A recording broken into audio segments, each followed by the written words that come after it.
কবিতার প্রেমে পড়ে ছেড়েছেন সরকারি চাকরি, করছেন কবিতা রচনা। ৬৬ বছর বয়সে কম্পিউটার চালানো শিখে নিজের লেখা কবিতাগুলো সংরক্ষণ করছেন অনলাইনে। আমার এগুলি ভালো লাগতো না, বাধ্যবাধকতা ভালো ছিল না, যার জন্য আমি চাকরি ছেড়ে দেয়।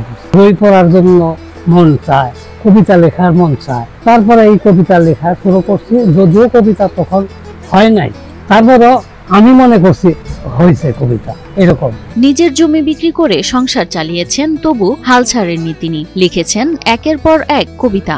যত কথা কই হাতে ছন্দ খুঁজি না, মনে হয় তাই কবিদের আসরে নেই মুখটায়।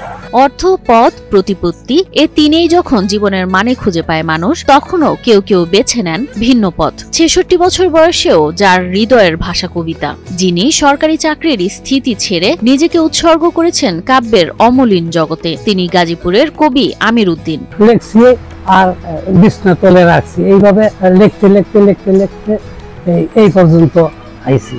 ১৯৭৬ সালে এফআইডিসি কালুরঘাটে সরকারি চাকরিতে যোগ দিয়েছিলেন আমির, কিন্তু সেই সময়ে নজরুলের দোলনচাপা গ্রন্থ তাকে বদলে দেয় ভিতর থেকে। ১৯৭৬ সনে চট্টগ্রাম কালুরঘাট এফআইডিসি প্রজেক্ট ম্যানেজারের মাধ্যমে আমার সরকারি চাকরি হয়েছে। তখন তো ১৯৭৬ সনের কথা, তখন বেতন ৩০০ টাকা বেতন।